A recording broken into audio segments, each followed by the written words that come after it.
Excuse me while I whip this out. Where's the override? The override! Hold up. Wait a minute. Something ain't right. My mind is a raging torrent, flooded with rivulets of thought, cascading into a waterfall of creative alternatives. God darn it, Mr. Lamar. You use your tongue prettier than a $20 whore. Nerdrotic.com. Greetings, everyone. I'm not hearing a thing out of mine. That probably helps immensely. I wasn't hearing a thing, but you heard it, and that's okay. Welcome to the Nerdrotic Nooner.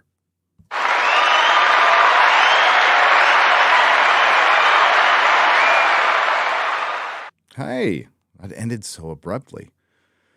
What are y'all up to today? Need to kill a little time before I do other things. I've got to work on this video, which, quite frankly, I don't want to because it's going over the empowered videos. We'll watch like a 5-second clip of it later and you'll understand what I mean. By the way, these are on Disney Plus, D Plus, as I like to call it. And they were we saw the trailer that was released for Empowered, which is basically confirming there's an MCU. So thank you, Disney Marvel, for presenting me with such a gift. But beware gifts offered by Disney Plus. It's 4 episodes long, and I think the average time is 45 minutes per episode.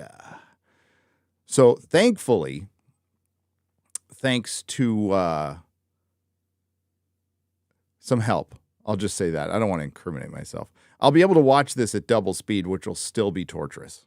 But in the meantime, let's chat. We had the Oscars, and they are a giant circle jerk of, as Hugh Grant says, vanity, debauchery, walking around with their $100,000 dresses, $200,000 necklaces, thousands of dollars of suits, and at least they mostly refrained from telling us how to live, but the stink is still on them. And of course, Jimmy Kimmel, little Jimmy, as big of a sellout as Howard Stern, had to make a January 6th joke. Couldn't refrain from making a January 6th joke.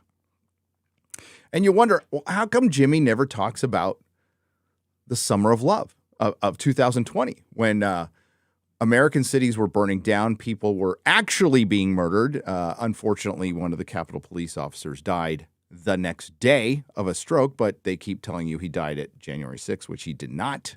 That is a lie. But people actually did die during the summer of love. Where was Jimmy Kimmel? Oh, yeah. He was taking a little sabbatical to distance himself from blackface during the BLM riots. That's where Jimmy Kimmel was, taking some time with his family so he didn't get canceled. Now, other people were immediately canceled over that, except for of course, the Prime Minister, Sarah Silverman. Oh, they all have the right politics. That's why. Jimmy Kimmel sucks. The fact that they bring somebody like that to try to reinvigorate the Oscars. And, there was a couple of good stories. Definitely Short Round winning an Oscar was cool. And Brendan Fraser, I would never watch that movie in a million years. I'm like Darren Aronofsky as a director, just likes to find, it's like slice of life, but the slice of most miserable life you could possibly find. Something wrong with that dude. And yeah, I'm not really into his movies at all. It's like, look at how bad things can be. You know, I just need to, well, I lived in San Francisco 18 years. I know, buddy. I know. But it shows how out of touch they are. And it's not like the Oscars have ever been cool. But they did used to be the gay Super Bowl. They used to get Super Bowl ratings. I don't know what these ratings are going to be. The only reason last year's wasn't the lowest rated of all time is because of the slap. Let's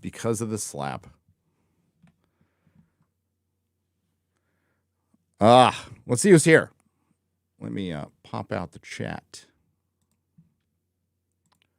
I was getting some articles ready. That's why I was 10 minutes late. I see you, chat. I see you in the chat.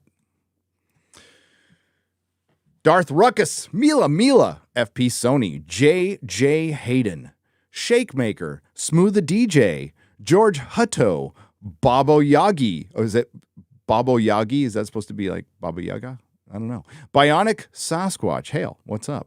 Keith Bradbury, Piddly Widley, Sonic Spaz. Now it's going to, I got to slow it down a little bit. It's going too fast for this old guy.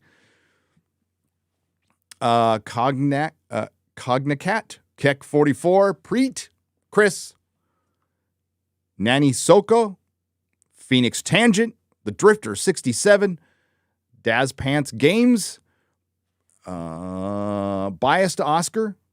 Yeah, it was a little biased. Yeah, I mean, it was really predictable. It was extremely, I think Tom from Midnight's Edge hit it on. It's the most predictable. Like, I'll just come out and say it. I think Hollywood stopped the Asian hate last night. The Asian hate has been stopped. It's been stopped. And Michelle Yeoh will be in every single, she is the female Idris Elba. She will be in every Asian film for the next 10 years. Because Hollywood can only focus on one race at a time. It's so obvious. Listen, it's a good, like, Everything Everywhere All at Once is legit a pretty good movie. I liked it. Top Gun should have won, though. Top Gun should have won. When Spielberg walks up to the star of a movie and goes, "You saved our ass," Best Picture. But I made that argument about No Way Home, too. No Way Home should have won Best Picture because it saved Hollywood's ass, too. Paul Chatto was on, and he's like, you know, once in a while, the Oscars just have to give it to like, Avatar. I don't even like Avatar, but the thing made so much money. How could you ignore it? How could you not, like, give James Cameron Best Director? I like, it's insane. Now, I don't understand. Well, I do. I do understand why Avatar is so popular. I do. It is a little higher form of fast food. It's very pretty. The effects were fantastic. Little long. Not a very intricate story. And the Na'vi look lame. That's just me. And I pointed it out last night. Makes $2 billion, whatever it makes. A crap load of money. And nobody talks about it again. It leaves no cultural footprint at all. There's no action figures being sold. There's no merchandise. People aren't rocking their Avatar T-shirts. They're not breaking it down on Reddit threads. Oh, what's going to happen? Well, I think the next movie, the humans are going to come back and try to do bad things to the blue people again for a third time. That's really, really amazing. And then they'll recopy the bad guys again. I don't know. Just not very memorable. I had to sit through that damn thing twice. Ugh. But that being said, it's popular. Everything Everywhere All at Once is definitely better than, like, Coda winning for sure. And yeah, like seeing Short Round and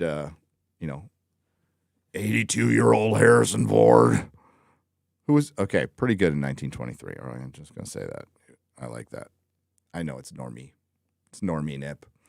But yeah, there's a couple of cool moments, but surrounded by. Did Angela Bassett really roll her eyes when she didn't win? When she shouldn't have been nominated in the first place for that crap garbage movie, which is being completely overpraised based on identity politics. And the news that like they pulled all the best CGI people off of Ant-Man, that's their excuse, by the way. They pulled it off of Ant-Man to put on Wakanda Forever as some excuse to excuse away Ant-Man. I watched Wakanda Forever. The CGI was dog shit in that. Total dog shit. So that's not an excuse. They're both equally crap. Oh, and then Wakanda Forever wins best costume. What, CGI costume? Green shorts? Effing up Namor. So Angela, I don't know if she's great actress. She's done great things. She should have played Storm. I don't know if that she really rolled her eyes or not. But fact of the matter is she shouldn't have been nominated. It was a bad movie. Her performance wasn't that great. It was fine, but it looked probably a little better against all the shitty acting that was in that horribly directed, edited movie.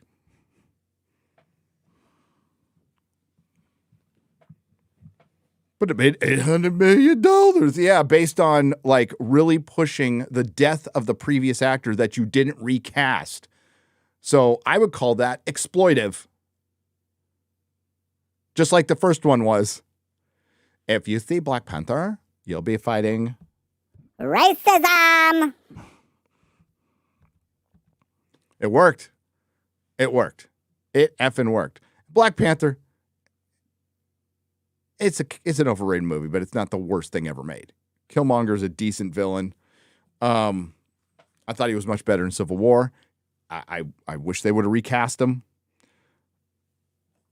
And they probably eventually will. I mean, bringing the son in, though, what are they going to do? Age him up? Like Jonathan Disney Marvel is a disaster, like the title says. Disney Marvel is a total disaster right now. And we all told you this day would come. We told you this day would come. Somebody out there, cue Resurfist. I don't have the clip. I probably should, but instead of it's a we. It's we were right. We were right. You bigots. You bigots. The bigots were right. We can't agree with the bigots. We're going to have to twist ourselves in the pretzels with the mental gymnastics while we're moving the goalposts.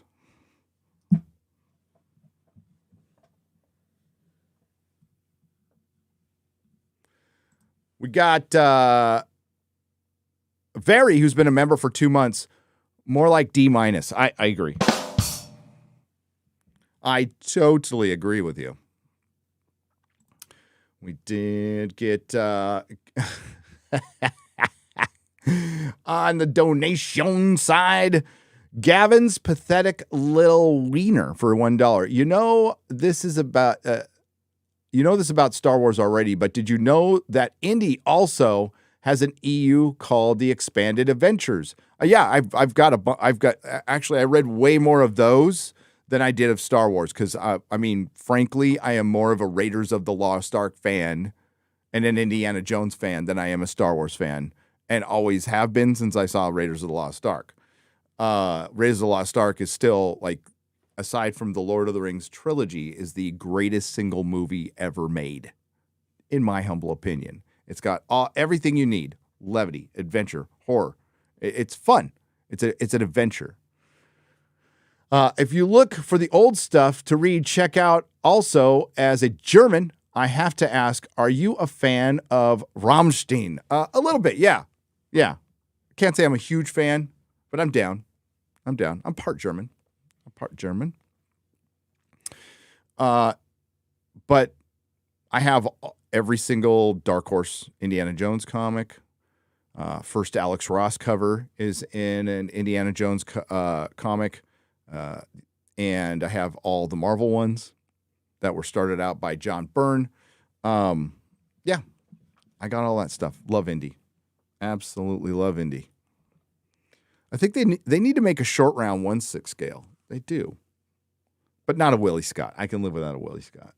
Because all I'll see is Kate Capshaw, who's like, no. Camelot. I watched Raiders for the first time when I was 20. Immediately loved it. So you watched it, what, 5 years ago for the first time? You little shit. Just kidding.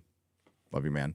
Marco Esqualande. I'm going to mess up your name. Esquandoles. Elvis got snubbed and deserved at least one win. I didn't see it.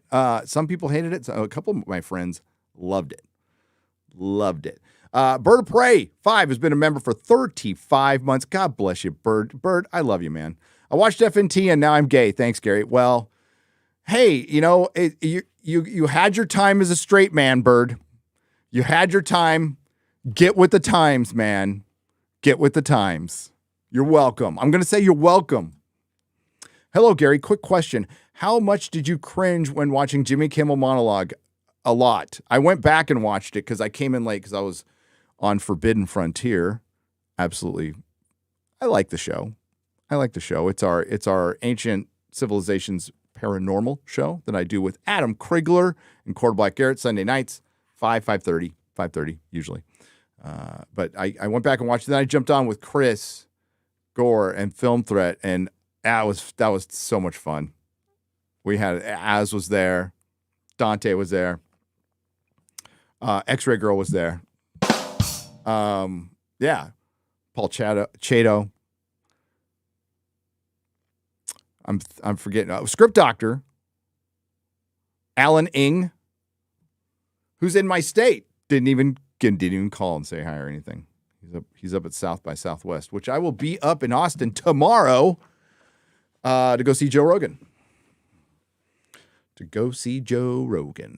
Yeah, it was pure cringe, and Jimmy Kimmel's pure cringe. But the fact that they hired him, it's almost as bad as oh my God, who were the three hosts? Wanda Sykes and some other cackling hens. I can't remember. Cackling hens to a cackling cuck. That's what they went to. Ricky Gervais should host all award shows, and all he should do is roast actors for 2 hours, and it would get Super Bowl ratings. It would be so good if the actors, and there's probably 1 or 2 out of 1,000 who could sit there and just get roasted to hell, but it would be so funny. And it would show that these empty-headed pricks are human, which few of them are. Some of them are fine.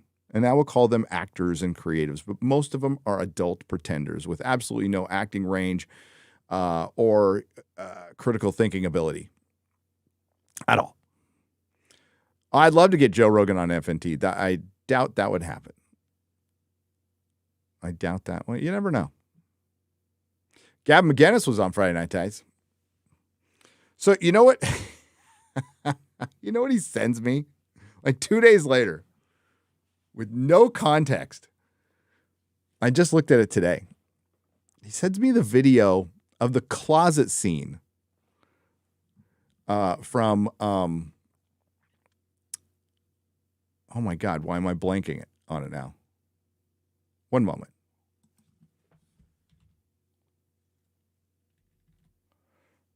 Oh my God, I hate it when I have live stream brain farts. They're so terrible. Oh my God, this is like senility actually breaking in right now.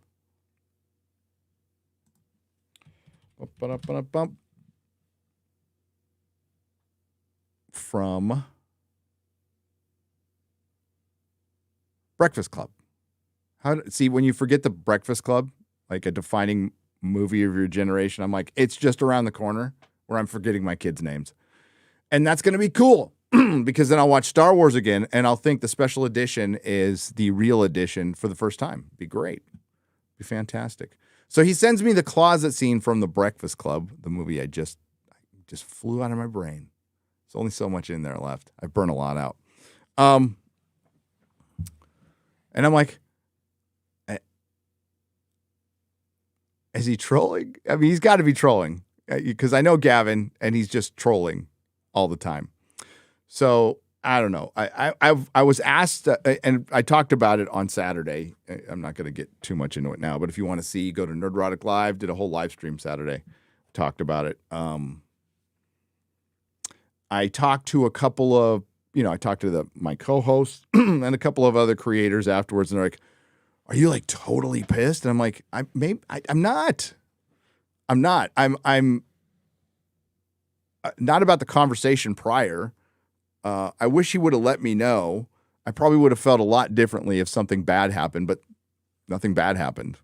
Other than like, him whipping his dick out live on a live stream, and that possibly could have been seen by some kids. But quite frankly, we're pretty salty on our show. So if your kid is watching, 16 and up, maybe, I'm thinking 16, 17. That's what I would say with my kids, and who, by the way, were watching. And they laughed. They laughed. It's Gavin. It's terrible what he did. We cut it out. I don't want that shit on the show, but like, I equated it to almost getting in a car accident, right? So you're in a car. You almost get in a car accident. It's a little freaky. You look out, not a scratch on your car. Nobody's hurt. Just wave, move on. That's all I do. I've been through worse shit than that. But now we have a dump button. Now we know. I've got, a clip ready to go anytime that happens. But the thing is, like, you just got to laugh about it because it was so fucking absurd and unexpected and what the fuck. But that's live. That's, that they used to say that's live television, but they had dumped. No, this is live YouTube. And guess what? It happens all the time. I do recall a woman flashing her vag about a year ago. Somebody flashed their vag. I'm not going to say who. But fortunately, it was so small, the YouTube AI could not pick it up. So if a small dick gets whipped out, nobody can see it. Did it really get whipped out? Not really sure. Not really sure.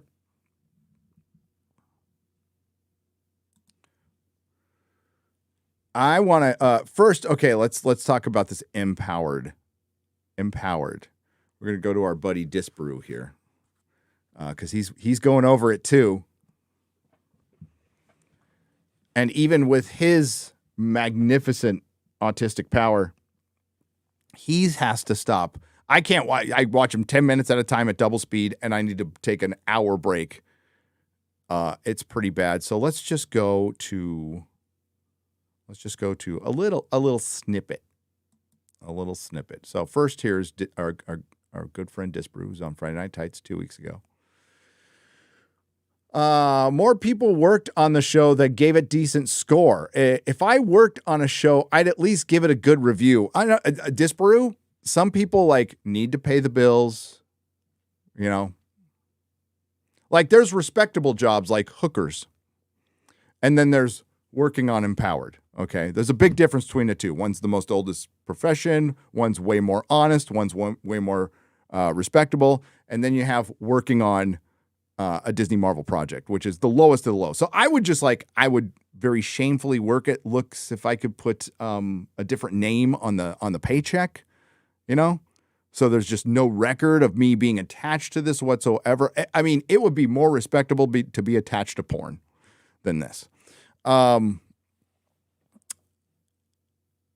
Yeah, so it's got a 4.9 rating. I can't believe somebody watched it, much less rated it. So I'm a little shocked about that. But then we got this. So they do 4 episodes that average 45 minutes long. And the heroes that they cover are Gamora, Captain Marvel, the women of Wakanda. They couldn't even focus on one black woman. They do one special for all the black women, little race test. And Scarlet Witch.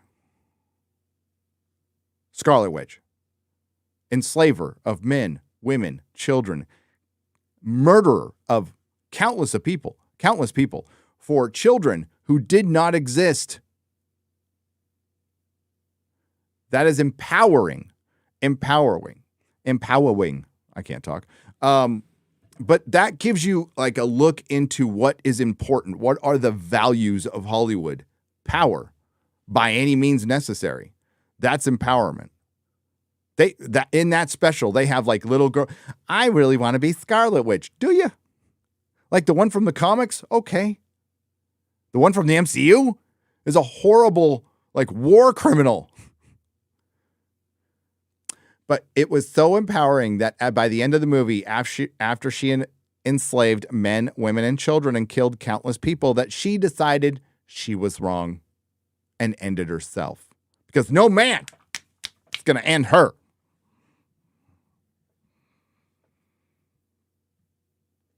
And the synchronicity, the beauty of all of this is I have a video coming out tomorrow that's just kind of summing all this up, we'll just say. And it wasn't planned, but it just happened that way because somebody up there liked me that day. I don't know. Thank you. Marvel's Empower features the most egotistical self-aggrandizement known to man. And man, this is just a little morsel, a little crumb of the, when I was a little girl, I never saw myself in anybody and I couldn't enjoy anything, although I still been a fan of this stuff all my life. See, when I say adult pretender, these people are memorizing scripts, reading teleprompters, and they're reading them off with inflection, but they're not like, their mind is somewhere else. They're thinking about their mani-pedi or, what activist meeting they need to go to. They're, like what they're saying, what's being verbalized does not, it's just words to them. I can't imagine people being this dumb, but maybe they are. Here, let's take a listen. Hopefully you can hear this. Women who look like me. That is not, you're not going to be able to hear that. Hang on. Bump, bump, bump. Let's get it.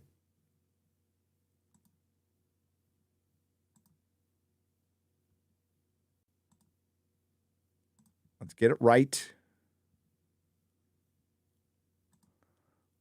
And there we go. Okay, sorry about that. Here we go.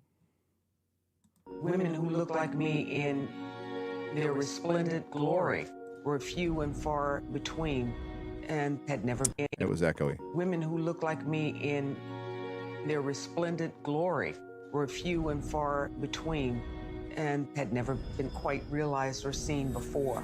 Women who look like me in their resplendent glory. Calm down. Hey, you're awesome. But this is like this,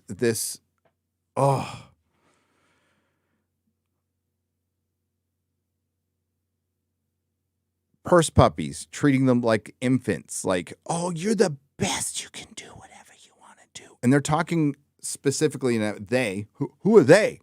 All the woke white folks in Hollywood are speaking to them like they're like identities, specific identities, each one like they're kindergartners. Like, you can do it. You can use an app. They can't use an app to vote. They can't stand in line to go get an ID. I mean, this is their words, not mine.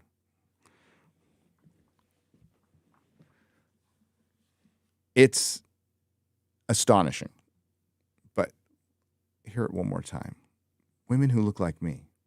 women who look like me in their resplendent glory were few and far between and had never been quite realized or seen before. Where exactly? Are we talking about the world, or are we talking about Hollywood, which needs some competition? Because, like, we need to throw out specifics here.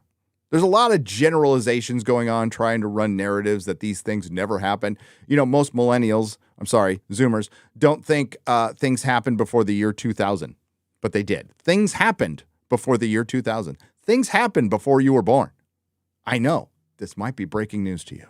Things happened before I was born too. Weird.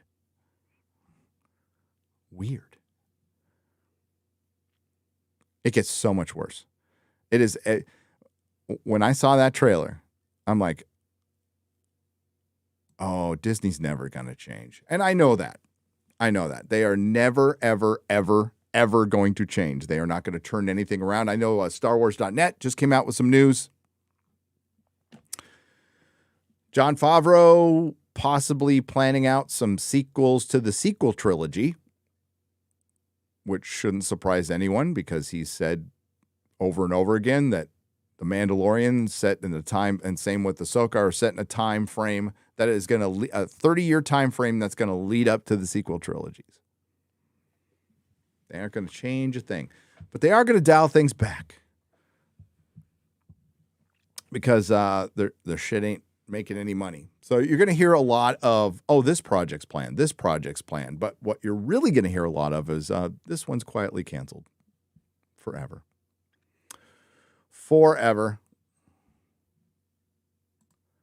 Empowered. And they call it Empowered, by the way. Empowered. Featuring Scarlet Witch, the villain.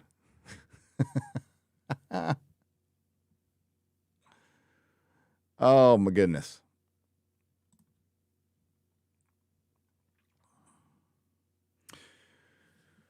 For $5. Well, this is a surprise for sure, but welcome one. Didn't expect a nooner today. Hail. Tricky, I didn't either. But we got to wait a little bit on the video, so I'm like, I'll do this for a little while. Why not? Hempty for £5 Hey, Gary. Luton 09's video about adapting Warhammer 40K is on the big screen TV was brilliant. Think he'd make a real good guest on Real BBC. Cheers. I'll check it out. If they, I know nothing about Warhammer. Zero. Naso Kashev for 10 Bulgarian pesos. BGN, I could be wrong about that. Hello, Gary. Quick question. How did you get cringe? How did you cringe when watching Jim Kimmel monologue? Oh, I read this one. I cringed. For the Emperor for $9.99. I started watching old movies, starting with the Indiana trilogy. Tonight will be The Last Crusade. Then tomorrow I will start watching Mad Max movies. Hell yeah. They are thousands of times better than anything today. Yep. They knew how to, in very simple ways, maximize their time and characterization. I was watching Jurassic Park with Mahler and Rags the other day, and that is a study in characterization and getting everybody up to speed in 10 minutes. Two Towers, getting to know Rohan in under 5 minutes is a study in characterization. Sure, there's a little voiceover there, but man, it works, and you feel like, like the situation Rohan is in the fewest of words. It's great. And in Jurassic Park, you set up antagonist in a quick conversation over lunch. Hail, Gary and the Fellowship. Have you read DC versus Vampires? No. The first 4 issues just arrived for me today, and it's like, also like the look of Godslap. Any thoughts? I don't buy DC comics. The only modern ones I've purchased secondhand was the Mark Silvestri Batman and Joker Deadly Duo, which I kind of like. But most of it's garbage, and I'm not going to support anybody who works at Disney, Marvel, or WBDC right now. They need to clean house. They don't get my money. F them. And that sucks because that was a 46-year hobby I gave up. But that's okay. I still collect comics. I've just been buying Bronze Age weird stuff, Whitman comics, Charlton comics, all the stuff I didn't read before. It's great. Gavin McInnes is a rich kid from Canada. Says pottery in Central Washington for $10. I mean, I wouldn't be surprised. It's some of the schools he went to and stuff. He sounds like he had money. I also want to, I'm a year older than Gavin. I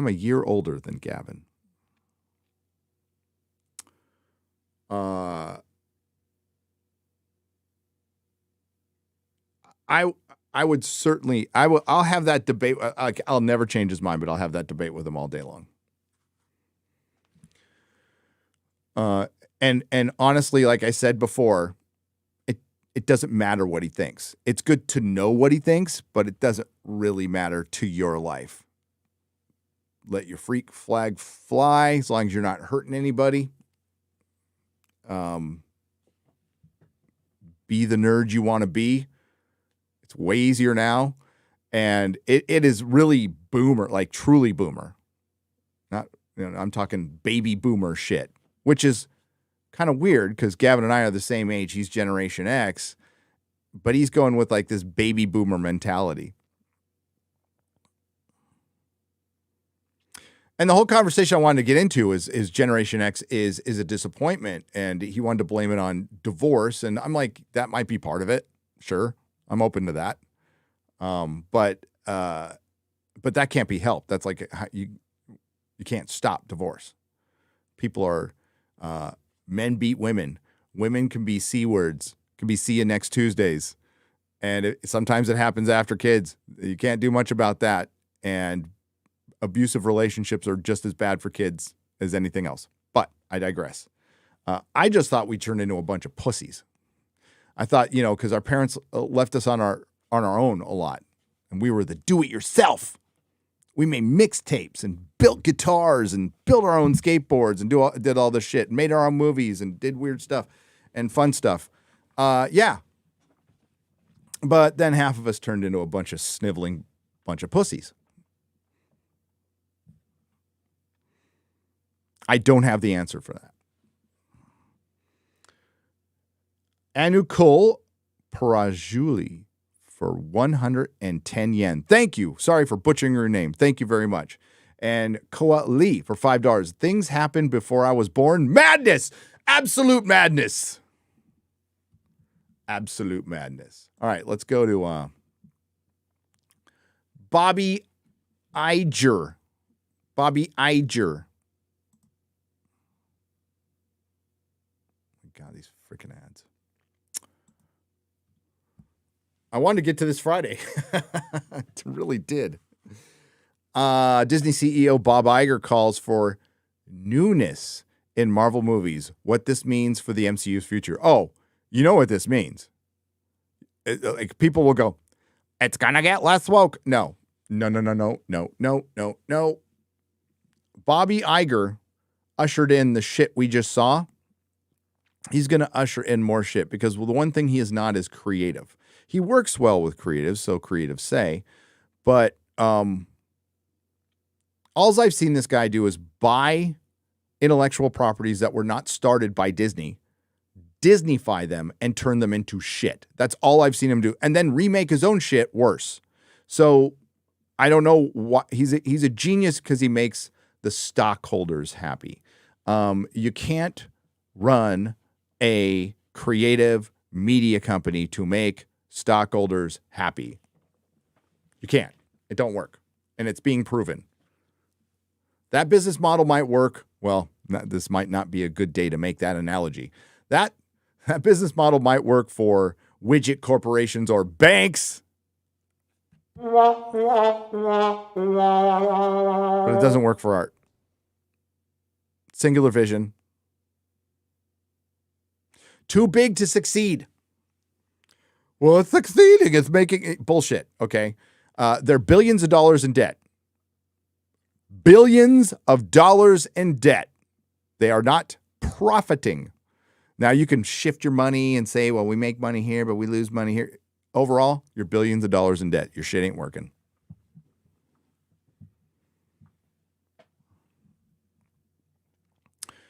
Disney CEO Bob Iger is no stranger to success in the movie industry. Under his leadership, Disney has destroyed Star Wars, Pixar, and Marvel. Oh, I'm sorry, I inserted that. Disney has enjoyed a string of hits, including the Star Wars franchise, diminishing returns, and the Marvel Cinematic Universe, diminishing returns. However, in a recent speech, Iger hinted that the Marvel formula might need to be re-examined. See, this is how fast they move. You and I, as fans, some more casual than others, mileage may vary, understand The first time we saw Captain Marvel, it's like, oh, this is going down. This is going down. And people are like, how can you say that? It made $1 billion. Yeah, it was in between the two most anticipated sequels of all time, but it still made $1 billion. It was good. It was a good movie, and you're just a hater, Russian bot, simpleton, bigot, white supremacist, fascist. And then time passed, as it does, thankfully, and we were proven right. We're still white supreme sandwich fascists, but we were right, according to dudes with man buns in their mom's house. However, in a recent speech, Iger hinted that the Marvel formula might need to be re-examined. The CEO, who has been at the helm of Disney since 2005, has he? I mean, I'm glad the article just came out and said it, because he wasn't at the helm of Disney for the last 2 years, but they're just saying he was the helm of Disney since 2005. Okay, I fully buy that, by the way.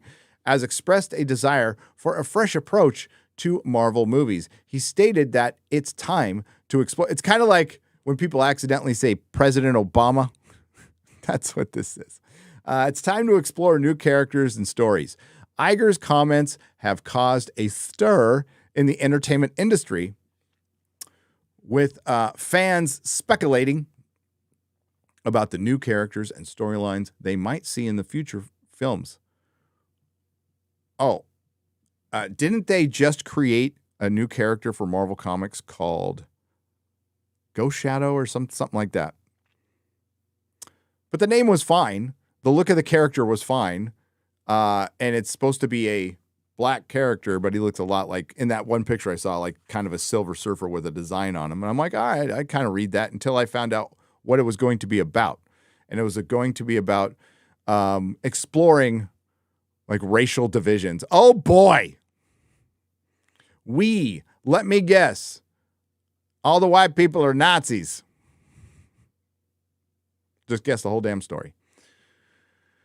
The Walt Disney Company is in a significant restructuring effort to streamline operations and reduce costs. As part of this effort, the company has set a goal of cutting $5.5 billion in expense, with $3 billion coming from content. Disney has released a steady stream of new content from the Marvel Cinematic Universe over the past few years. It uses its Disney Plus streaming service to introduce new characters and deeply explore legacy characters between theatrical releases. Is it explore or vandalize? I think it's vandalize. To deeply vandalize legacy characters between theatrical releases. And here's the rub, here's the problem. On the big, successful Disney Plus, nobody watches these shows. It's a fraction, and I mean a very small fraction of the people who watch the movies. So there are a lot, the vast majority of people who will see an Ant-Man and see Loki alive at the end and go, what the fuck? When did that happen? However, the breakneck pace of content distribution has put significant pressure on visual effects groups. They are tasked with turning green screen action sequences into visually stunning masterpieces, which they're not. The increased output from the studio has also exacerbated the production woes that third-party vendors face due to pandemic-related shutdowns that Disney was able to work through. So don't pull that as a fucking excuse. You were limited. You brought in the COVID police, but you motherfuckers were allowed to work when most everybody else in California wasn't. Piss off. Disney CEO Bob Iger's recent comments suggest that the company is rethinking its approach to content creation with a greater focus on quality over quantity. You know, Larry Elder would have let you open up Disney World earlier. Larry Elder would have released the restrictions a lot earlier. But you wanted Gavin. Well, you get what you deserve. Iger acknowledged that the sequels have typically worked well for the company. However, he questioned whether audiences still want to see the third and fourth installments of popular franchises. So you see where he's going? You see where he's going with this? I told you they'd go there with this. Let's read some more. Noting that the company is looking at other characters and stories, Iger said that fans can expect to see a lot of newness from the MCU over the next 5 years. Okay, let's hear what he says, and I'll tell you what he's really saying. I think we just have to look at what characters and stories we're mining and look at the trajectory of Marvel over the next 5 years. You'll see a lot of newness. We're going to turn back to the Avengers franchise with a whole different set of Avengers. So the all new, all different Avengers, exactly what you're doing right now. You aren't relying on legacy characters. You've been slowly killing them off. But you hear what they're saying? People are tired of the old white guys. We need to bring in the new, all different. And I am here for it because it is going to fail so abysmally. So abysmally. You'll be watching an Avengers film that will be for Disney Plus only sooner than later. Straight to video, Avengers, and you know when that happens? After Jeff Loveness, the guy who wrote Ant-Man and the Wasp: Quantumania, that piece of dog shit, is writing the Kang Dynasty, and he's not fazed at all by the bad reviews for his movie. Another Rick and Morty writer, by the way. There's one white guy they're going to have to get rid of. He's problematic. I mean, do we have actual reasons for it? No. It's just 5 little bitches on Twitter. Is that hanging testicles? Is that, Jesus Christ. Marvel Studios has changed its trajectory by speeding out its release dates following the release of Ant-Man 3 in February. The studio has planned a release Guardians of the Galaxy Volume 3 in May. Meanwhile, The Marvels was postponed until November from its original release date at July. The 5th delay of that movie, by the way. The gap between the release of the Disney Plus Marvel series has also increased. A good example of these would be She-Hulk, the last episode, which aired October 2022 and was the last series from Marvel, not counting specials, to air on Disney Plus, and we haven't seen a damn thing since. And no new series has been released since then. Although Secret Invasion and Loki Season 2 are expected to be released next, Disney has not announced their official release dates yet. While some fans may be disappointed by the slower pace of content releases, the shift in focus to quality over quantity may benefit. Wait a minute, I thought this stuff was good. It was all masterpieces. They're all absolute triumphs. Oh, now you're saying it's not good. Okay. By taking the time to develop compelling stories and characters, the company can continue to captivate and entertain viewers for years to come. Bullshit. Oh my God, these guys wouldn't know how to make a good Marvel film if Jon Favreau came back with Robert Downey Jr. and Edgar Wright and the same team you had in the beginning. They wouldn't know how to replicate it. They wouldn't know what to do. Kevin Feige is in charge. What does it say at the end of all these productions now? A Kevin Feige production. Man got what he want. Complete control. Took it away from the guy who used to own Marvel and sold it to Disney. Took it away from Ike Perlmutter. Threw him under the bus. Called the guy sexist and racist. Karma's a bitch, Kevin. Karma's a bitch. Ant-Man and the Wasp: Quantumania, the latest installment in the Marvel Cinematic Universe, has been underwhelming at the box office. It's a flop. It's an absolute flop. What you did not hear, well, I can't. I'm looking for my phone to get the exact quote, but I can't. So you'll have to trust me, bro. What you did not hear is Odin mentioned on Friday Night Tights that in the initial budget, they do account for some reshoots and pickups, but it's based on an average. It's a very minimal amount. What they are doing is reshooting entire acts. some cases, almost the entire film. So that adds 50 to 100 million to your budget.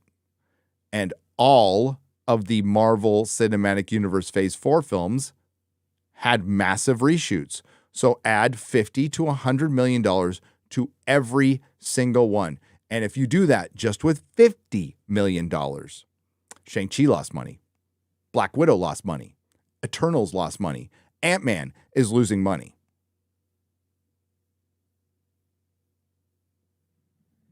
The Marvels doesn't have a prayer of making money.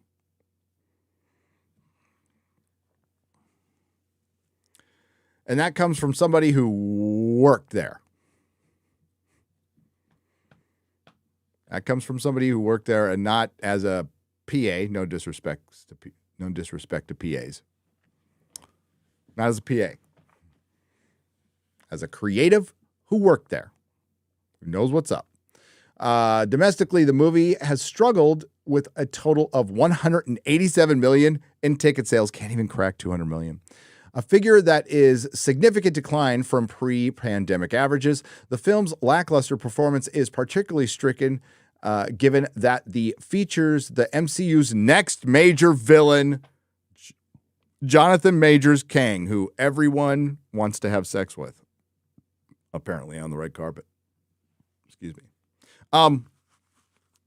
Nothing against that dude, but don't think it's. Here's the deal. Back in the day, do you give Kang another chance? Maybe, but I think he should be a villain that leads up to a much bigger villain. That's what he always should be. We all know why they're making him the big villain and calling it now, which is just utterly stupid. Because you don't know if it's going to work.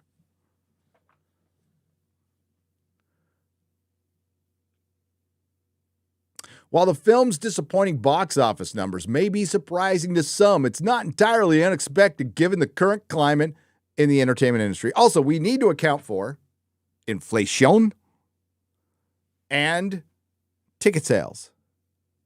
Ticket sales, which they stopped, they being Hollywood. Who's they? Woke Hollywood. They stopped reporting ticket sales, the number of tickets sold.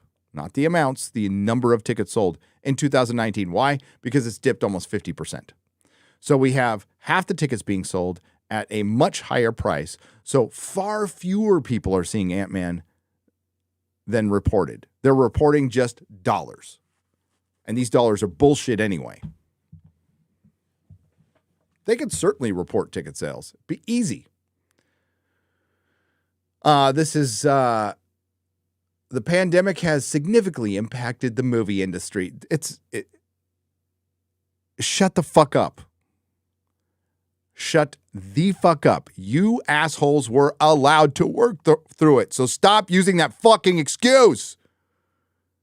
With many movies, theaters forced to close or operate at a reduced capacity. That's not the movie industry. That is the movie theater industry, the one Hollywood refused to lift a finger to fucking help.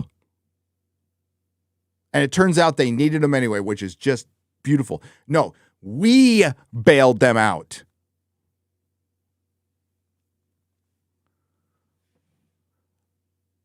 This has decreased ticket sales and increased focus on streaming platforms like Disney Plus. They thought they could use our money to keep the theaters around for a few more years so they can keep releasing movies while focusing on their investment of streaming.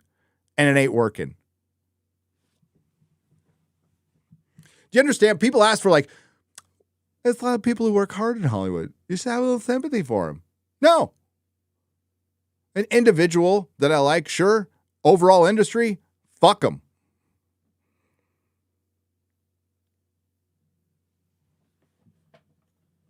They could have changed within. Union members could have changed within. No, they bent over. They bent over, and it turns out the rock and roll rebels and the outsiders of Hollywood and the counterculture of Hollywood ended up just being the biggest authoritative fucking hacks and honks out there. You could just order Uber Eats, pleb.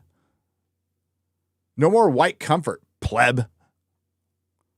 Think we're going to forget that shit? You think that doesn't have anything to do with your decline? Well, just in case anybody's listening, it does.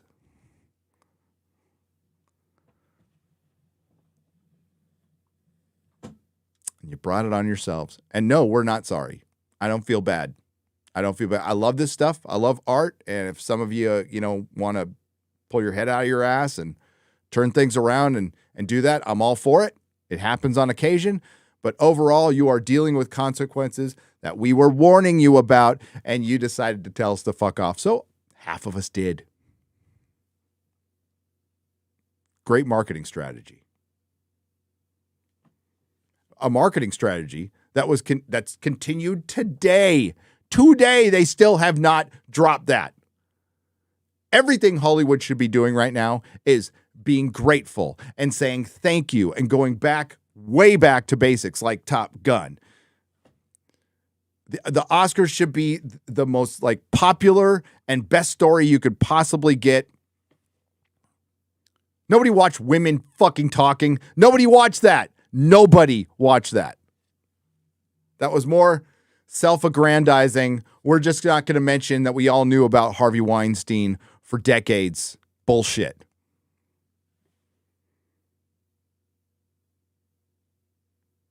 Another factor that contributed to the underperformance of Ant-Man and Wasp: Quantumania, aside from it being complete dog shit, people are tired of the MCU, is the increasing saturation of superhero movie genre. Well, superhero fatigue, yeah. But you get superhero fatigue when you put out too many bad superhero movies. If you put out too many good superhero movies, you don't have superhero fatigue. But you decided to take this entertainment, and you did this across the board with everything in Hollywood, and turn it into a platform for influence. We're going to inspire little girls to jump around in mocap suits in green rooms, because that's what you're doing while you're winning Best Costume, Black Panther.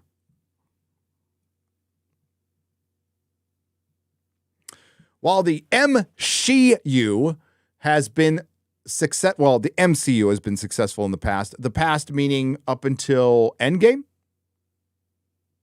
No Way Home's Sony movie. It's been diminishing returns. It had Far From Home did well. It did well, but it just started petering really bad. COVID hits. They blame COVID for everything. The funniest thing about that, Eternals just absolutely flops. 3 weeks later, Spider-Man No Way Home comes out, makes over $1 billion, proving all of those COVID narratives are complete bullshit.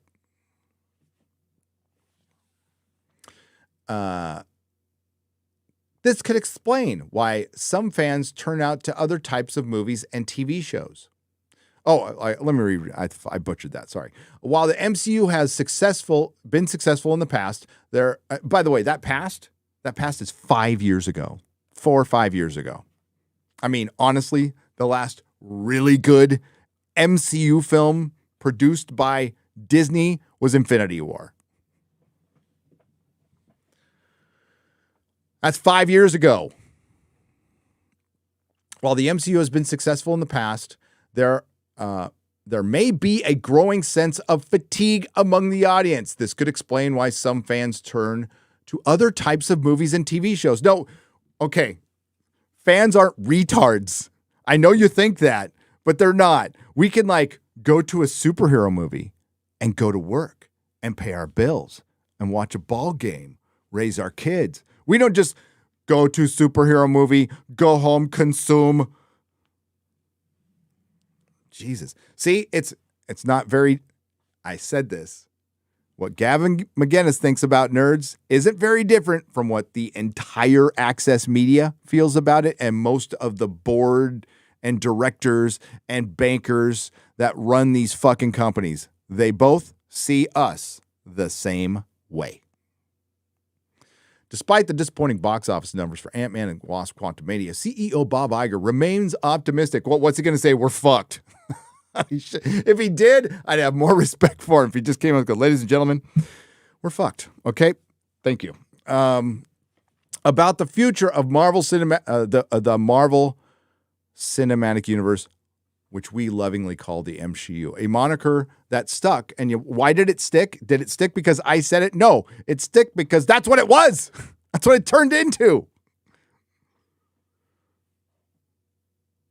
And there are many new characters and stories to explore, and so many more characters to race and gender swaps. I mean, there is a lot of redheads we have not turned into black people yet. We have got to get that done. And stories to explore. During the Morgan Stanley Technology, Media, and Telecom Conference, Iger stated, oh, by the way, he's talking about Marvel Comics at the Morgan Stanley Technology, Media, and Telecom Conference, not Comic-Con. There's nothing in any way inherently off in terms of the Marvel brand.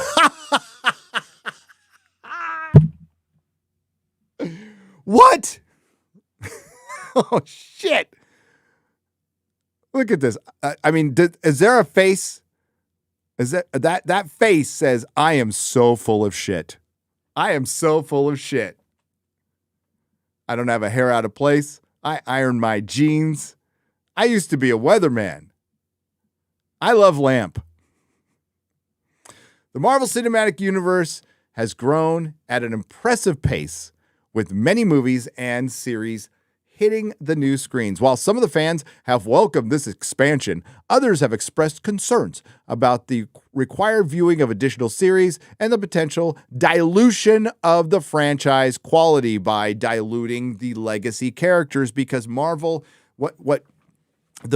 outside of leaning into identity politics, which is cancer and poison to your franchise and will kill it every single time, there's also they want to get away because of identity politics from these straight white characters, and they think, well, that word Marvel in that red box, that red rectangle, is what people go to see. That's what people go to see. But you know what that word Marvel in the red rectangle is? Spider-Man, Captain America, Iron Man, the Avengers now, thanks to the early Marvel, Fantastic Four, X-Men. That's it. That's it. And I could really break it down to Marvel is just X-Men and Spider-Man. And they have done everything they can to assassinate the team and the main character. I mean, Spider-Man is Marvel's Mickey Mouse, except the big difference is Spider-Man has good stories and Mickey Mouse doesn't have good fucking cartoons. But Spider-Man is Marvel, and they don't even own it. And the characters they did build up, they fucking killed off. They're morons. They're retarded. But this is the same company that didn't put Han, Luke, and Leia in the scene together. And this is the simplest of fixes. Kevin Feige knows better, by the way. But he started thinking it was all about him. He started thinking, I'm making this train go because it's a Kevin Feige production. Well, you are. You are now. How's that looking? He's a fraud. Kevin Feige's a fraud. He's a Hollywood producer. And we ran with this narrative, and I got sucked up into it early, too, that he's a fan. He's one of us. No, he's not. He's a fucking Hollywood producer. Lifelong Hollywood producer. Who are not the best people in the world. And then there's Victoria Alonso. Bob Iger's recent remarks on the need for newness in the Marvel movies suggest that Disney is now keen to make a more measured approach. It seems like the MCU is focusing on storytelling and quality of its content. Yeah, I heard this shit about Star Wars a year ago. This exact same fucking quote from Iger. Have you seen the latest episode of The Mandalorian? I dipped out after another OG character, an obscure one to some, but not to fans who were around in the early days, because everybody had an R5-D5 action figure. I fucking did. When R5-D5 showed up, I'm like, you fuck this. The approach may allow exploring new characters and storylines and making as many characters gay as we possibly can to try to compete with DC. Oh, I put that in, sorry. Ensuring the franchise's overall quality remains high. Ultimately, only time will tell whether the approach proves successful. However, it is clear that the company is committed to providing fans with a satisfying and engaging Marvel experience. Y'all full of shit. I really wish we'd have got to that Friday. We might have to do a do-over. I want to hear what the gang has to say about that. Wow, that was worse than I thought it was going to be. I thought it was going to be, we're just going to try to make good movies. No, the reading between the lines on that one is obvious. They are going to remain very woke, very intersectional, and they are going to get rid of, is Shang-Chi going to come back? Probably not. He will be greatly diminished like Captain Marvel. And I mean, like, it'd be perfect because Simu Liu is the male Brie Larson, but he's worse than Brie Larson. Brie Larson, aside from that, that press conference a few months back where she's like, when she was asked, do you want to be in more sequels? I don't know. Do they want me? Aside from that, she's been whatever. She's been fine. I mean, she needs a pedicure badly, but Simu is a little bitch. Keaton Smith for 99. It's like a British dollar. Thank you. It's 99 pence. Bass player 2011 Iffy for $5. Fellowship explaining the history of the ring, the end of the second age, and start of the third age at about 10 minutes in a 3-hour film. Yep, it's just boom, boom, boom. Exposition is necessary, but when it's done, okay, here's where exposition is good. You have somebody talking, it's a voiceover, and you're running some action through it. What Spielberg did in Jurassic Park was fucking great with the lawyer. You have the lawyer arriving at Jurassic Park, talking to one of the workers, stumbling around, so you already get the idea. This guy's a city boy. He's incompetent. He's kind of a weasel, just from one little trip on the rock. And then he's talking about, well, we need to make cutbacks, and you get to know that character, and you get to know the island in minutes. It's freaking great. With Lord of the Rings, it's mostly done with visuals. You have somebody voicing over, and then there's some great Howard Shore music in the background, and they are boom, boom, boom, boom, boom, boom. They are giving you the visuals along with the voiceover, and remember, technically in the movie, outside of the epilogue, we do not see our villain ever. That's pretty incredible. The thought of him, and that is some Jaws level shit. That's why it's a classic. Horror Amarata. These people make me exhausted. Who are these people? Woke Hollywood, by the way. Explains why I keep writing about death in my locals' short stories. Well, yeah. It takes the general public a while. There is low information voters. There is entrenched political hacks who are just entrenched on their side like it's a sport. But the vast majority is working people. Working people are out working. The people who make this country run. They don't have time to watch 6 hours of YouTube or any amount of TikTok or the news because, farmers working their ass off all the time, mechanics working their ass off all the time, a nurse working her ass off all the time. So they don't have it. Well, although some nurses had time to dance, but I digress. Not all. Hashtag not all. Those are the ones that we need to just win over when we can, when they have time. Because this normies thing, and I say it kind of endearing, but it just means you're not as a crazy hardcore nerd than I am, but that's perfectly okay. But that's the vast majority, and that gets taken advantage of by activists. Activists take advantage of people being busy, while the country is running, the rats come in.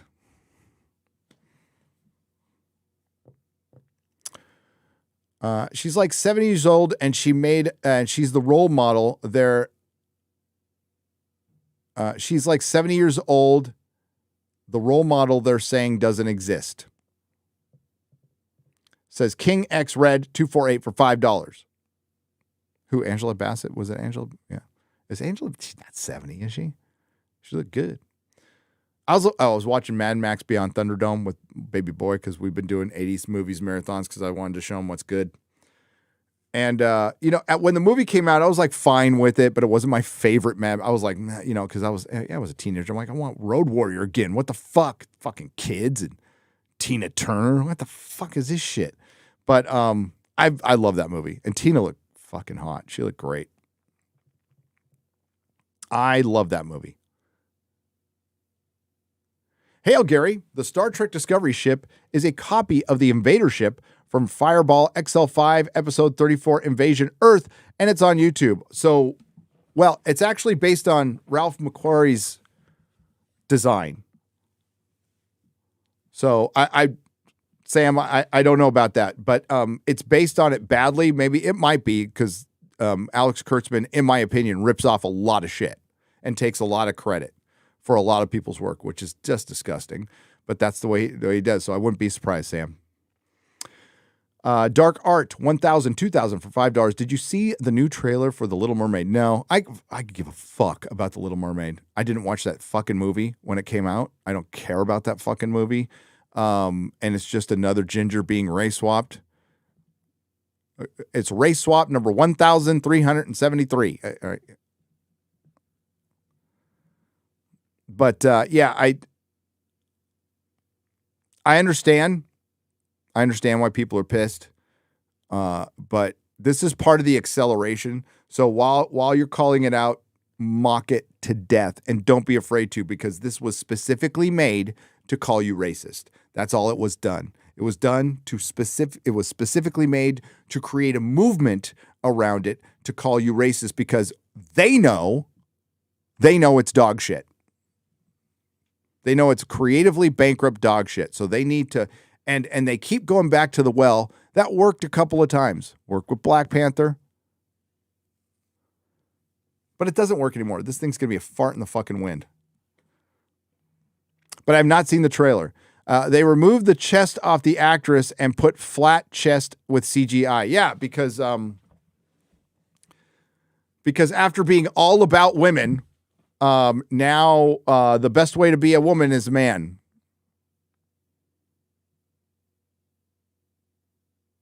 Does gender matter or not? Does it matter or not? The two genders matter. I'll say the two genders matter. The two genders, men and women, matter. Yes, I agree. They matter.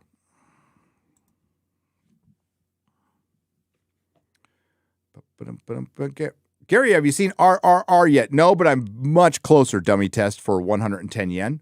Doctor Who 32, $20. If someone pulls out a plate of cocktail weenies on FNT, I just may spit out my pineapple pizza. Pineapple pizza. Hey, it's one for the ages. It's one for you do a couple of hundred, and it's more than that, by the way, but you do a couple of hundred live shows every Friday, bringing in eclectic guests. I mean, is it that unusual that somebody decided to whip out their dick on one live stream? I would say, did you watch early YouTube? But we'll make sure it doesn't happen again. Yeah, I had no idea that was coming. I think maybe too soon on the cocktail weenies. Keaton Smith, thank you for the 99 cents. Krista Barrett for $4.99. Jesus Christ himself told fictional stories, parables. Stories don't need to be real to have truth in them, and truth is what we need as humans. Well, the documentary I was watching yesterday for Forbidden Frontiers eloquently sums it up. I'm going to paraphrase it because I can't remember. But at the end, they were talking about mythology and stories, and they were comparing it. So they go, in the animal kingdom, when lions play, that's the development of their children. That's getting them ready to go out and fight and stuff like that. Our version of that, once we became more civilized, but even back in our hunter-gatherer days, was stories, was sitting around telling stories, allegorical, mythological, real, passing down knowledge. It's all part of it. This is all part of it. See, we're still fighting that fight. This is just kid stuff. You're weird nerds. This is the same fight we've had forever. So after all of this quote unquote acceptance, we still got that. What does that teach us? Well, I think a lot of people can learn that lesson. Not everybody's going to accept you, and they don't need to. They don't. And if they don't respect you, fuck them.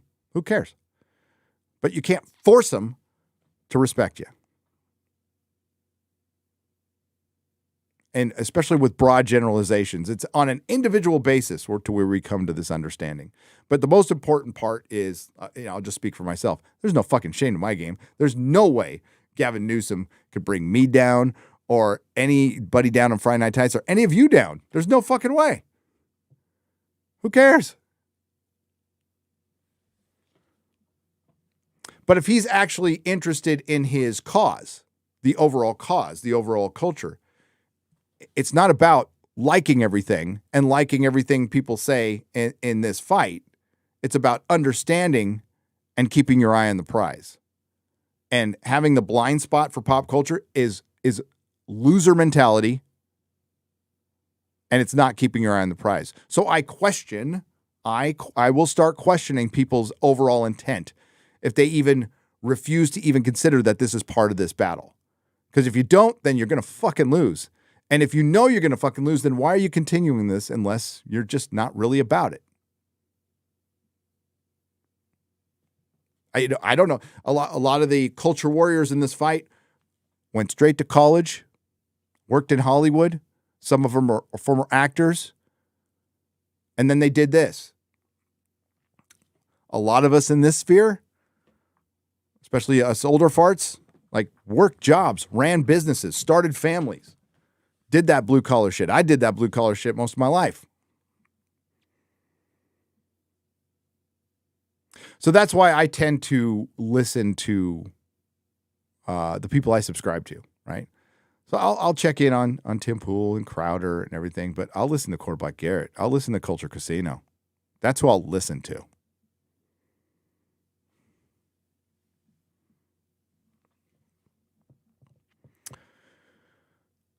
Because that's much more my speed.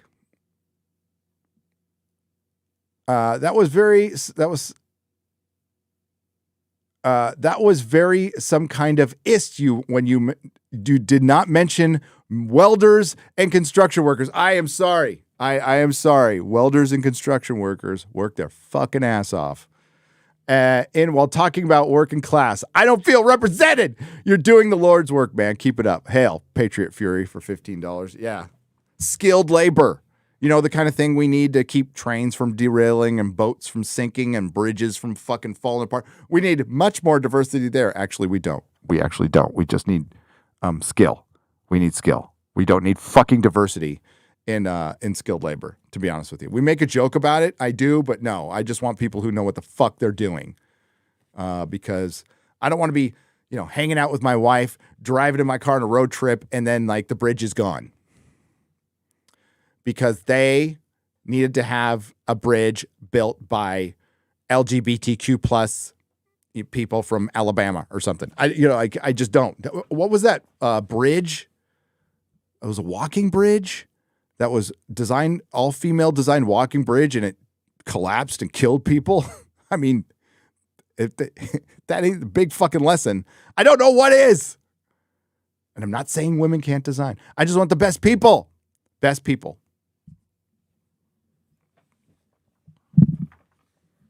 But you hear about all this representation, and they all want it in upper management, movie stars, directors, but you never hear it about drilling oil, underwater welding, which shit, you used to get paid like $100 an hour back in the 80s for that. Can't even imagine what you get paid now. Make some big money. You can make a damn good living being a mechanic. If you're good, they're hard to find now. They're paying good money for them.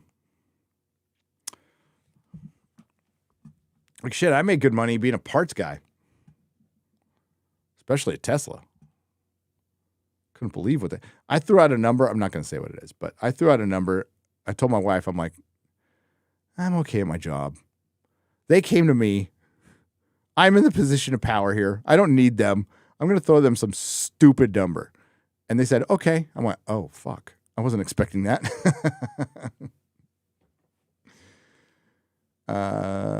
They pretend, they want to pretend the MCU is the same as they, them pronouns. One stuck, one won't. One is organic, one isn't. Ian Young, bless you, for $4.99. You are right. Nick Harrigan artwork for $5. Finally,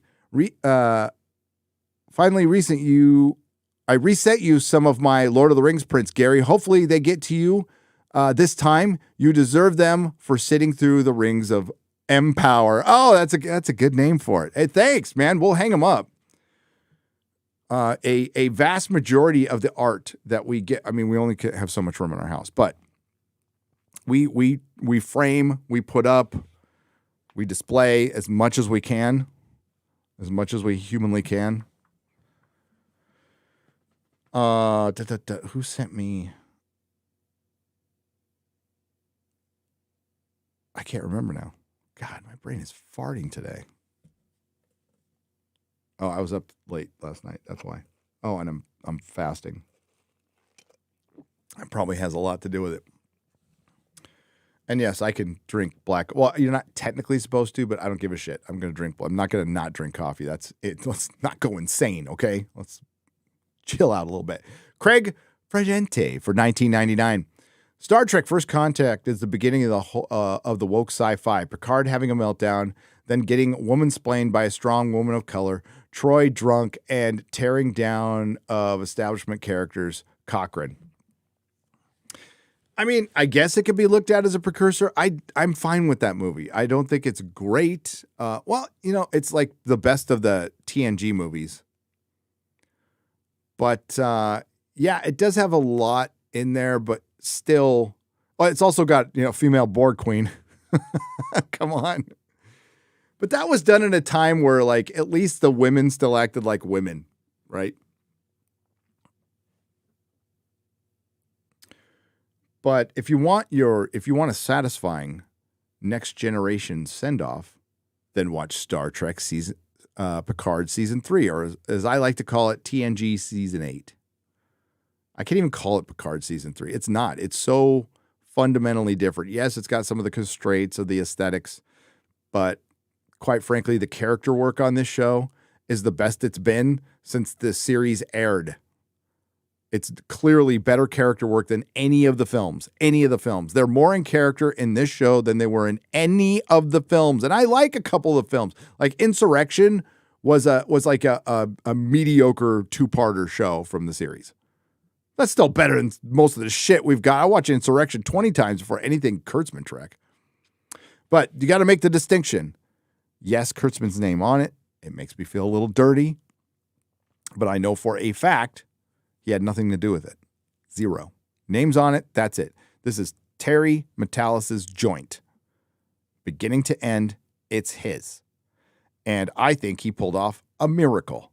A fucking miracle.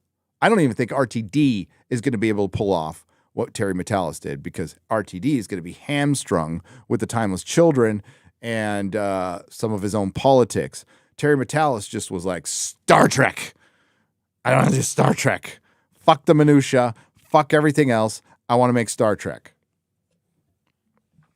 And he did it. Can't wait for Thursday when everybody sees episode 5. It's going to be, people are going to flip out. Flip out. And yeah, I'm enjoying it. Does it save the franchise? No. Could it? Yes. If they give the keys to Terry Metalis. But he would have to have, but then they'd have to rip it away from Kurtzman. Here's what's likely to happen. They might offer him something, and if they give him creative freedom, okay. Most likely we'll get more announcements from Alex Kurtzman on more shitty shows that are going to mirror something else that isn't even Star Trek. And then they'll probably eventually get canceled once Paramount comes to realize that we keep giving this guy money when we don't have any. So Strange New Worlds Season 2 has already been in production. But I wouldn't be surprised at all if everything gets the axe over the next 2 years. And that is thanks to Alex Kurtzman. Terry Metalis tried, and the best case scenarios, we got something nice out of all that shit and say goodbye to live action Star Trek, which is very sad, but we knew that was going to happen. We knew that was going to happen. Bring on Johnny Massacre. I promise he won't whip his junk out. Well, you say that, Brad W. for $4.99. But now Gavin's ruined it for everybody. So now I'm going to have to publicly ask, I'm going to have to ask Benny Johnson, the good family man Christian. Hey, Benny, you going to whip your dick out? Look, see what kind of position that puts me into? Good man like Benny Johnson. A godly man. A respectable man. A man with morals. A man with character. A man who went up to East Palestine, Ohio on his own with his own fucking money and handed out $1,000 checks to those people when the government was completely ignoring them. Now I'm put in the position to go, dude, I know this is supposed to be unsaid, but could you not whip your dick out? I'm just kidding. I love Benny. Benny's our guest. And we're going to talk about pop culture. Fats Baseman for $4.99. My parents bought me an R5D4 action figure to go along with 3PO instead of R2D2. I never forgiven them and never will. Yeah, that's kind of a pisser. Technically, my first Star Wars action figure was C-3PO. Then I got Chewbacca. Then I got R2D2. Then the rest. But C-3PO was just so fucking cool looking. Because it reminded me of Metropolis. Yes, I knew what Metropolis was when I was a kid. I was a dork. You see the new April O'Neil? April O'Neil? Yes, I have. I could live with the race swap, but they turned her into a damn Oompa Loompa. Sky Cloud Drain for $4.99. Yeah, I think whatever. She's been race swapped before, and Razor Fist made a great video. There are certain properties that are just fucking bulletproof, and Teenage Mutant Ninja Turtles is one of those. You're never going to take away from those comics. You're never going to take away from the 1990 movie, which is great. Never, ever. Never, ever. And the cartoon. Super duper fandom boy for 10 British pounds. Please, everyone, say aloud, what I like or dislike does not define me. No matter how strong I am, I deserve love. I may not be perfect, but I'm enough over time. I will learn to grow. And I would add, if they don't like it, fuck them. No, thank you, super duper fandom boy. I appreciate it for the 10 euros. By the way, European tour. That's right. UK meetup gets announced on Wednesday on the Nerdrotic Nooner, the UK meetup. I can tell you it's in September. I'm going. X-Ray Girl's going. Quarterback Garrett's going. Mrs. Nerdrotic is going. Maybe Shad is going. He said he might be able to, so that would be cool. And we'll see who else. I'd love to meet like Sargon. That'd be kind of fun. Maybe get the drinker down. I don't know. Like everybody's like, don't do the meetup in London. Well, we're staying in London, but maybe we could, I am not familiar with outside. Like what would be a good outside London place that would be central enough to where everybody would still go by train or something. I don't know. I'm open to suggestions on that, but it will be in September. We will be there for the lot of us will be there for a week. Now I'm going to be there a week after, but that's just me and the wife for our 20th wedding anniversary. So no meetups during that, but we'll be running around for a week in the UK. That would be tons of fun. Ian Young for $4.99. They want to pretend. Oh, I read that one. Matthew Hammond. How were RRR and Stargate 1 pilot episode? I watched some of the key episodes of SG1 season 1, and the payoff was great. in the final season. I haven't seen it yet. Well, I asked Melissa if she wanted to see it, and she's like, hell no. So I'm going to watch it by myself.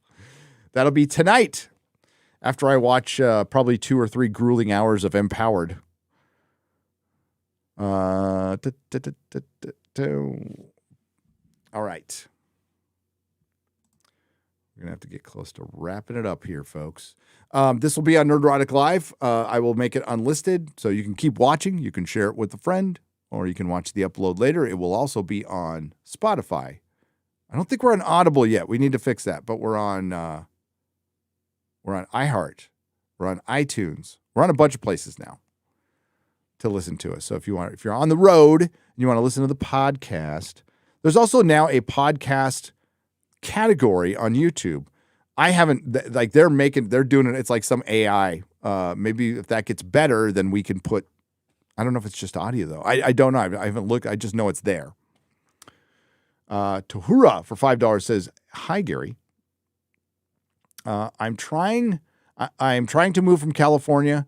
Utah, Texas, Colorado are looking good, and housing is so affordable. I'm nervous about finding a job there, but also this could be my biggest move in my adult life. Kind of scared, but excited, so we'll see how it goes. Yeah, walk through the fear. Walk through the fear. You don't need to live in California. Utah is beautiful. Gets cold, but it's beautiful, okay? Colorado, blue, I'd stay away. That's just me. Too many stoners. Unless you like the shrooms, then you might want to go there. Texas is they're on the hub of decriminalizing pot, which means they're probably going to make it legal, which I think is a fucking horrible idea, but whatever. I mean, I'm for legalization, I guess, but I was around when California made pot legal and the driving got significantly worse because there was a bunch of fucking stoners driving around. It was, you could see it. I just wish adults would just get stoned and stay the fuck at home. That would be my preference, but that's just not reality. Texas is good. It's hot. It's hot. If you're okay with heat, I'm okay with heat. I would not move to Austin. I'd stay the fuck away from Austin and Dallas. Houston, San Antonio, pretty cool. It's got its blueness to it too, but I'm away from that. So I wish you luck, but the housing prices comparatively to California are insane, and they're about to drop. I'd wait a little while. You'll see that housing market go. And thank you for the donation. I appreciate it. All right, folks. Let me see if there's any member chats, because Streamlabs just doesn't pick them up, which sucks. Un momento. Wow. 6,400 people watching me babble today. Graham Paltakin, member for 27 months.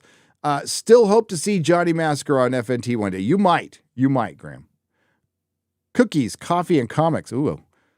Gary, come to the Netherlands. Oh, yeah. Bradley Burnett. If you think about it, R5D4 had a bad motivator unit and is the true hero of the rebellion. If he were properly working droid, Owen would have kept it, and R2 would have been given to Luke, never given Luke's Leia's message. We want to thank R5D4 for his sacrifice. There's greatness. Oh my God. Within each of us. There's greatness within each of us. Some fucking ad. He's not wrong though. Jason Stahl. Gary, did you hear WB is doing a one-day release of extended edition of Return of the King on April 13th worldwide? Already have my ticket. Yeah. I wonder if they were listening. The problem is April 13th is not the 20th anniversary of Return of the King. But hey, at least they're doing something and I'm going to go. I'll go. Well, April 13th, yeah, I'll go. Johnny Massacre lives in Japan, so even if he whips it out as junk, it'll be blurry by default. Trust me. Will Mahler get on camera with the boys in real life for $2? Someday. Bulletproof like Conan. Nothing will ruin that. You're right, Matt Fraction. Matt, why do I say faction? Vaccine. Thank you. Conan is bulletproof because they won't fuck with it. Padre, stories are hardwired into humanity. Really enjoy your content. Came across you last year. Wish I would have found you sooner. Priest, TTRPGer. Oh, wow. Priest, cool. Gamer and comic owner. Keep rocking it with your passion. Padre, sorry for the cussing. But thank you. Thank you. Best time is now. Given Benny's last name, he needs to swear that no whipping out oath. He does. Maybe we should have an oath. I think an oath would be good. I like the oath idea. Gary, for the last 6 days, when the instructions say 3, but coffee is where I draw the line, nobody taking away his coffee. No. It would make for bad content. Something for the normies for $49.99. Hey, Gary, almost finished with season 4 of DS9. Hell yeah. Thanks for the recommendation. The show is great. I miss when shows were written by storytellers instead of activists. Have a great day and stay masculine. I have no choice. But thank you. And I'm glad you're enjoying DS9. I really wish we could get like a proper, high def transfer, because right now we just have DVDs. That's what I have. How bad is The Last of Us? Steven Seagal for $5. I don't know. Stopped watching. Couldn't give a shit.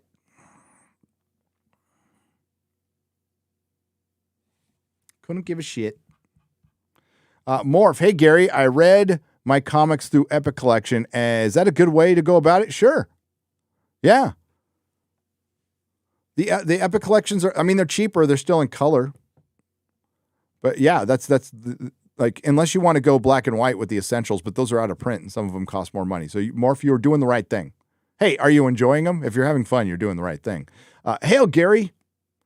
You are the dude. Please come to Wales. Much better than England. I'll probably come to Wales. I'll see all you Wales people, all you Wales. Thank you, Stephen, for being a member for 27 months. Blue Volt Guy is a new member. Welcome. Welcome. All right. Thank you all for joining me today. Thank you to the Nerdrotics. Thanks to everyone who left a super chat and donation. I think I've got them all, but if I don't, X-Ray Girl will pick them up. Yeah. So appreciate you guys. And like Scotland, I'm Scottish. So, and your country's kind of, small comparatively. I drive it when I go on my next road trip. I just went on one. When I go on my next road trip, I'm ready to be in Texas for 8 hours before I even leave Texas. 8 effing hours. That's long. That is long.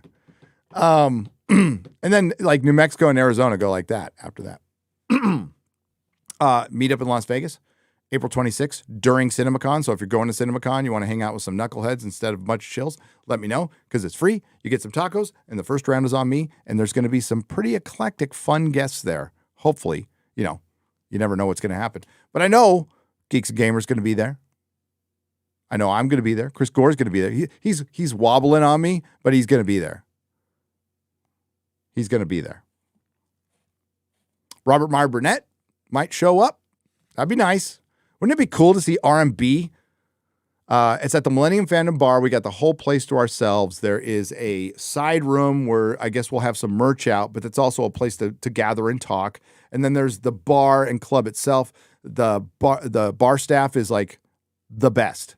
They absolutely love us. They love nerds. It's a nerd bar. It's like a nerd sports bar. So it's made for us. We'll be hanging out, having a good time. There's a parking lot across the street. And, it's Vegas. It's fucking Vegas. Can't wait. Our next live stream, I'll be on Real BBC tomorrow with Az and Mahler, and we'll talk more about this. And I'm sure we'll have some Oscar ratings by then, so we'll talk about that. And my video should be dropping tomorrow. Morning. Top 5 MCU failures. That's right. Been working on it for a while. Perry, I've seen a lot of it. Perry's a master. Love you, Perry. All right. And I love you guys. I hope did Chris Gore make it on Midnight's Edge today? He was pretty drunk last night. He's like, I don't know if I'm going to make it. If you haven't watched that stream last night was pretty good. We had a lot of fun. So thank you again, everyone. And hey, since I'm on OBS, I can do a proper outro. So I appreciate you all. I can't promise somebody won't whip their dick out on a live stream, but I now have a tool to block the tool. So we are prepared this time. Ciao.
Do not come. Do not come. I'm gonna come.